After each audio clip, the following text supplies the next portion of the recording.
আসসালামু আলাইকুম রহমতুল্লাহ।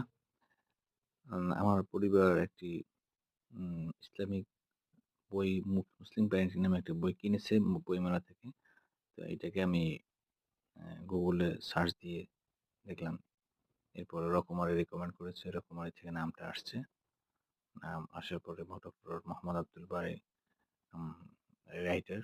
তো এই রাইটার আমি এরপরে এখান থেকে গুগল থেকে বের হয়ে আমি আর্টিফিশিয়াল ইন্টেলিজেন্স যেটা এআই চ্যাটবট আছে ওখানে গেলাম, ওই অ্যাপে গেলাম। উম এরপরে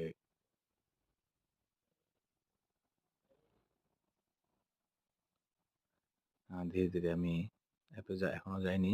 হ্যাঁ, অ্যাপে গেলাম। অ্যাপে যাওয়ার পরে তারপরে আমি DeepSeek যে নামে অ্যাপটা, চায়নার তৈরি। ওখানে গিয়ে আমি ডক্টর মোহাম্মদ আব্দুল বারী দিয়ে আস্তে আমি মোবাইলের কিবোর্ড থেকে সার্চ দেওয়া শুরু করলাম। দেখলাম যে DeepSeek আমাকে ১ম এ ইংলিশ ভার্সনে আমাকে ইনফরমেশন দেওয়া শুরু করে। সেক্ষেত্রে ধীরে আমি ইনফরমেশন থেকে DeepSeek থেকে আমি ইনফরমেশন পাওয়া শুরু করি। এরপরে DeepSeek আমাকে ইনফরমেশন দিতে এটা একটা বড় আর্টিকেল দিয়ে দেয় ডক্টর মোহাম্মদ আব্দুল বারী সম্পর্কে। এরপরে এটার ইংলিশ ভার্সন যখন এটা শেষ হয়েছে, তখন সে আমাকে পর্যায়ক্রমে এটার বাংলা স্ক্রিপ্টটাও দিয়ে দেয়।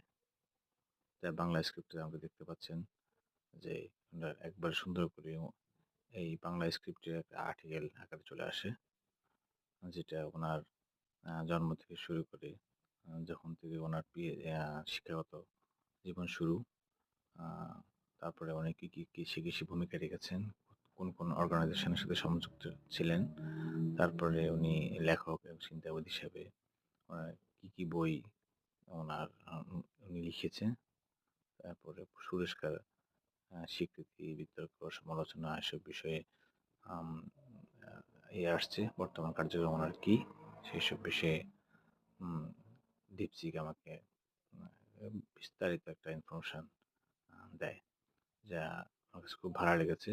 তো আপনারা